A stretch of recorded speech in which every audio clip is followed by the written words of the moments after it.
Sur nos chantiers, nous, on a besoin de connaître la position des réseaux souterrains. Si on ne la connaît pas, on va casser des réseaux, on va faire prendre des risques en fait à nos compagnons et ça nous coûte du temps, de l'argent et ça peut avoir comme conséquence des accidents très très graves.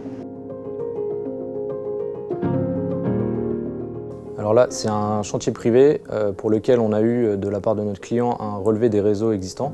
On sait déjà qu'il y a énormément de réseaux qui passent, donc il y a du gaz, de la haute tension, de la basse tension, du télécom, de l'assainissement et de l'eau potable. Le maillage qu'on a reçu, il est plus ou moins incomplet et pour la sécurité de nos compagnons et pour les phases qu'on voudrait prendre pour respecter le planning, ça peut nous mettre en défaut. C'est pour ça qu'on a fait appel à Exodigo, donc avoir une vision claire de ce qui se passe dans le terrain pour pouvoir implanter nos tranchées là où il faut, dans les phases de travaux, sans entrer en conflit avec d'autres réseaux existants.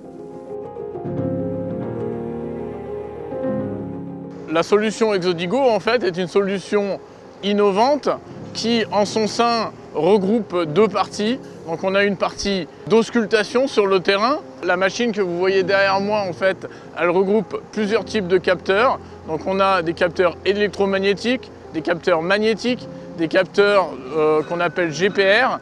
Donc c'est en fait des radars de sol et de la détection aussi des métaux. On va récupérer cette donnée qui sera après, dans une deuxième partie, exploitée par une intelligence artificielle qui, elle, va créer un modèle numérique de la position de ces réseaux.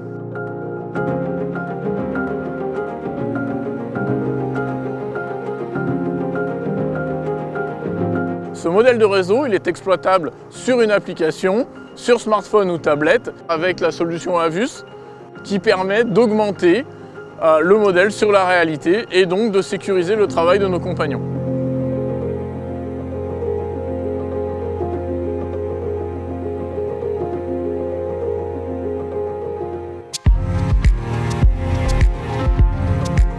Nos cartes souterraines servent aux ingénieurs pour pouvoir élaborer un projet et faire en sorte qu'il n'y ait pas de surprise sur le chantier et pas d'accident. Un réseau oublié et non détecté peut être un énorme risque pour un chantier. Et notre mission, c'est de ne plus avoir de réseau non détecté dans la cartographie du souterrain. On dit, ben voilà, cette zone, en fait, elle n'a rien qui soit problématique pour faire un design d'un projet. Pour GRDF, c'est une solution très intéressante parce qu'ils ont une capacité à intégrer plein de capteurs, à la fois de détection, à la fois de localisation, donc les GNSS, les satellites, et en faire une carte.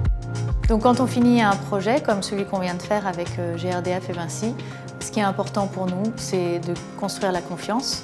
Et donc on fait un rapport de validation qui est donc une détection pour confirmer que l'ensemble des réseaux détectés par Exodigo sont bien existants et que dans ce cas précis, 12 réseaux spécifiques qui ont été identifiés par Exodigo et qui n'étaient pas identifiés sur aucune carte préexistante sont bien confirmés et donc qui montrent la capacité d'Exodigo d'avoir une solution complète et efficace. Plus tôt dans le projet on obtient l'information, plus l'influence sur le prix et le temps que le projet va mettre est grande. Cette solution orientée très réseau, elle peut être intéressante aussi pour aller sur d'autres objets de détection dans le sous-sol, que ce soit de la recherche d'objets ponctuels comme des munitions enfouies ou aussi bien archéologiques. Il nous arrive d'intervenir sur aussi de la recherche de vestiges. Cette technologie et cette façon de le faire que font Exodigo, en fait, ça aide à regarder le problème différemment, pour résoudre le problème à différents angles d'attaque et d'utiliser notre intelligence toujours en parallèle avec l'intelligence artificielle, ce qui rend le travail beaucoup plus agréable. Exodigo propose une solution qui pourrait améliorer notre cartographie et surtout changer notre façon de travailler de demain.